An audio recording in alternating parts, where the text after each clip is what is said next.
এই মুহূৰ্তত মই উপস্থিত আছো গোলাঘাট জিলাৰ মৰঙী মৌজাৰ ফুলবাৰীৰ ১ নং ফুলবাৰী যি প্ৰাথমিক বিদ্যালয় আছে আৰু মধ্য ইংৰাজী বিদ্যালয় আছে।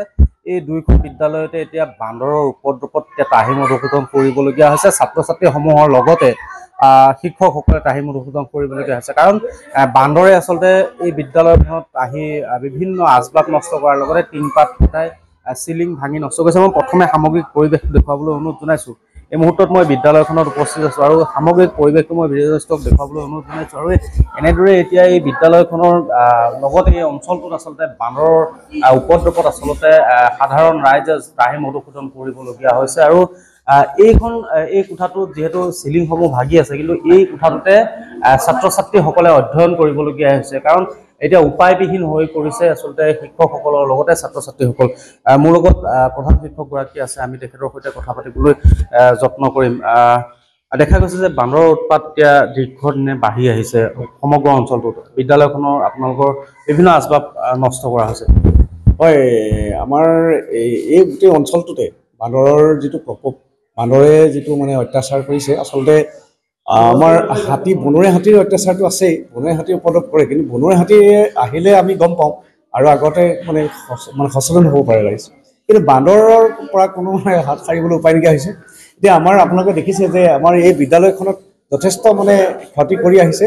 পৰিৱেশটো বিশেষকৈ আমি ভাল কৰি ৰাখিব নোৱাৰোঁ, পৰিৱেশটো বিনষ্ট কৰি আহিছে। ইয়াত ফুলনি আপোনালোকে দেখিছে যে ফুল ফুলিবলৈ নাপায়, ফুল ভাঙি ছিঙি টচমচ কৰি দিয়ে। আৰু দ্বিতীয়তে আপোনাৰ এই চিলিং, এতিয়া আপোনালোকে দেখিছে যে এই ৰুমটো আপোনাৰ AGP চৰকাৰৰ দিনতে দিয়া ৰুম। ইয়াতে NRLৰ পৰা আমি ৬০,০০০ টকা এটা ৰিপেয়াৰিং গ্ৰাণ্ট পাইছিলোঁ, তাৰে AC বৰ্ড লগোৱা হৈছিল। আৰু আপোনাৰ লগতে এইবিলাক আপোনাৰ খিৰিকী লগোৱা হ'ল। আপোনাৰ এই AC বৰ্ড আজি কেইদিন হৈছে, আমি AC বৰ্ডটো আপোনালোকে দেখিছে যে AC বৰ্ডবিলাক ভাঙি ইয়াত সোমাই ইফালৰ পৰা সোমাই পোষ্ট প্লেটৰ মাজেদি যিটো ফাঁক থাকে, সেই ফাঁকেদি সোমাই গোটেই অনিষ্ট কৰি পেলাইছে। এতিয়া ভাঙি আপোনালোকে দেখিছে যে ৩-৪ জেগাত ইয়াত ভাঙিলে, আকৌ আজিও হয়তো ভাঙিব। আজি নতুনকৈ এজেগাত দেখিছোঁ ইয়াত ভাঙিছে, প্ৰায় তেনেকুৱাই এটা হৈছে। আৰু আমি ইয়াত এতিয়া আপোনাৰ খাদ্যবস্তু ৰাখিবলগীয়া হয়।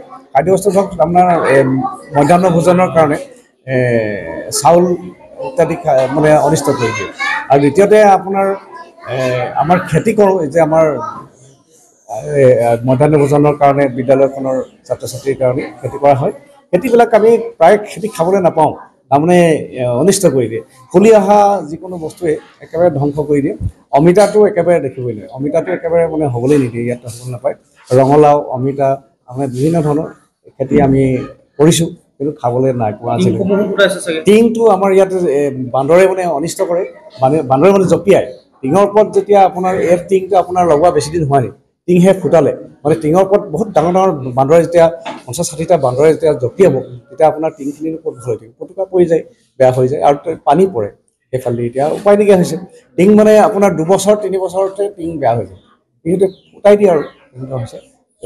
আচলতে এনেদৰে এতিয়া বান্দৰৰ উৎপাতত এতিয়া আচলতে ত্ৰাহি মধুসূদন কৰিবলগীয়া হৈছে। এই অঞ্চলৰ লগতে এই বিদ্যালয়খনৰ আচলতে বিভিন্ন আচবাব ধ্বংস কৰিছে, আৰু এনেদৰে এতিয়া বান্দৰৰ উৎপাতত আচলতে ত্ৰস্তমান হৈ পৰিছে ৰাইজ।